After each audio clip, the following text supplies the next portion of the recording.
So, what's the reason that Battlefield has fallen as far as it has? Well, take a good look in the mirror, 2042 fans, you're looking at it.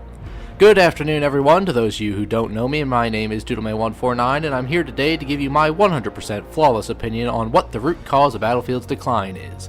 Is it DICE? Is it EA? Is it gaming in general? No, it is you and I. Let me explain why. Complacency. The first thing I'd like to bring into the light is the current player base's abhorrent complacency. Yeah, everyone bitched and moaned at the launch of 2042, but do you know what we all did? My dumbass included?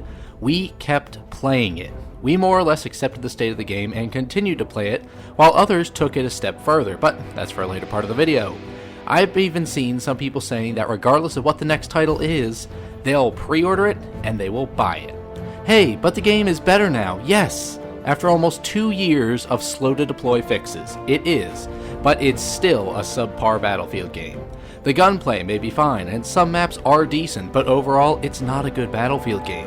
Vehicles are largely unbalanced, as are the specialists. The destruction engine is an insult to Demolition's equipment, and it's still rife with bugs.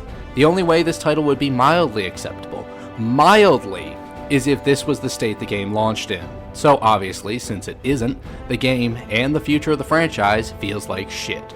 And why did it take forever to reach an acceptable launch state? Again, because we kept playing this. And, well, frivolous spending.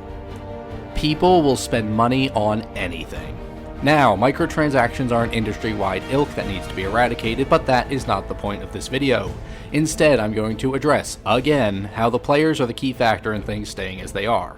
Back in Battlefield 1, yes, even the greatest Battlefield of all time is guilty here, players could buy battle packs with real money to get some skins. Now, it's a lesser evil if the game is free and the microtransactions don't add any advantages, much like Fortnite. But it's another beast entirely for a premium title to offer ways to nickel and dime the players. Some people have legitimate problems handling their compulsions, and offering these absurdly priced cosmetics is doing nothing more than preying on those with less willpower than others. Back when I would play Fortnite, one of my regular squad mates, Freaky Haircut, was literally buying every single skin in the game like some kind of psychopath. He was clearly being preyed upon by the game, that or he was just being really dumb. Not everyone has a legitimate problem resisting such mediocre offerings, but then there's the others who willingly shell out money for these digital goods that will be all but worthless when the next game comes out. It's just like modern Call of Duty, just to a lesser degree. Well, why is that bad? Let people spend money on what they want. Yep, people can buy whatever they wish, but they also need to be made aware that their spending habits are negatively affecting other gamers as well. Why should they rush to fix the game? It's not like they need to increase the sales of the game when everyone who continues to complacently play the less than adequate offerings are also now giving them tons of cash for low effort cosmetics as well. Microtransactions basically fund the game enough to allow it to be slowly fixed over time instead of lighting a fire under their asses to get it fixed now. Vote with your wallet, folks. The only ballots they care about are the ones with bills attached to them. If you can fight your lizard brain urges to feed a multi-billion-dollar company more of your money for garbage, please do so. Praising the bare minimum. My next point goes back to my first in a way, and that is the player base praising the bare minimum. Everyone except for the most on their knees and working shills agrees that 2042 launched in an absolute shit state. As such, miring about in the human refuse of a game, we came to see anything that wasn't entirely splattered in it as praiseworthy and something to cling to, not realizing that we're still trudging about in the fields of excrement. DICE received overwhelming praise when they added in a scoreboard. Let me repeat that. People were excited when they added a fucking scoreboard to a competitive multiplayer shooter. People were excited when they added classes to a game supposedly in a franchise made noteworthy by its inclusion of classes. Everyone praised the gods of DICE when squad management was added, and then showered them with more every time a new season comes out and they get one whole new map and 2 new guns. DICE is getting their dicks sucked for basically the minimum of what's expected of them, so why should they complain or even try to do any more than they are? Games of the past launched with nearly as many maps as 2042 has now after 2 years and 7 seasons of content. DLC map packs of the past launched with multiple 2042 seasons worth of content in a single pack. It's embarrassing, and they shouldn't receive any praise until they do something that's actually praiseworthy. fooled by live service. Now, while I've mostly lambasted the current Battlefield community, I cannot lay all the blame at your feet. Some of you were just fooled by the current model of multiplayer gaming, live service. Most games nowadays are live service, and that makes me want to just game end myself.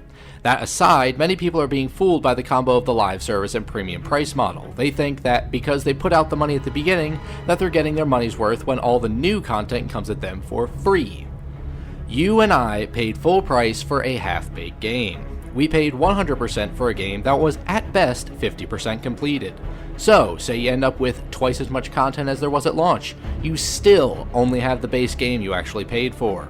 If you paid for the advanced bundles like I did, you definitely are not getting your money's worth. By drip feeding the players content over a longer span of time, you can fool them into thinking you've been supporting them for longer when you've barely delivered on the base experience in the first place. Dummies. My final point may be offensive. Scratch that. It will be offensive. If you genuinely love the game and think that it's been a 10 out of 10 for the entirety of its life cycle, you are either a naive child or you are just dumb. Anyone with any set of standards for a Battlefield game, let alone a competent shooter who thinks that 2042 is the bee's knees, needs to be examined for some head trauma. There's not much more to elaborate on here, so let's just finish up. Alrighty, well that went on a little longer than expected, but it is what it is. If you're still playing and supporting the current Battlefield, grab yourself a mirror, take a look in it, and witness the culprit behind why the franchise is in the state that it's in.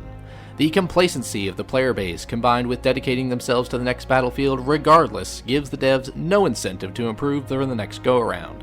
Literally giving them money to make a shit game financially viable over time will not make them learn a lesson and encourages them to put more resources into skins instead of the game.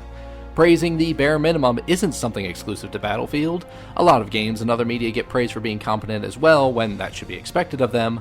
However, this plagues recent Battlefield as well and, again, encourages the devs to put in less work to put out the bare minimum to keep players engaged, regardless of the quality. Live service is a blight upon the industry, and if there was some central location or figure that could be eliminated to get rid of it, I would do it in a heartbeat.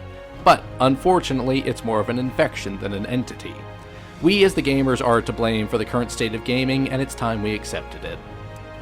And so I'd like to thank everyone who came to my TED Talk today. I'm not sure how many of you stuck around after the fade to black, but I'd like to thank you for your time, and hopefully you see the wisdom in some of my points. If you disagree, or agree on the off chance that you do, feel free to let me know in the comments. Also, if you liked the video and want to see more from yours truly, then subscribe to never miss an upload. I've been Doodleman149, and until next time, I will see you later.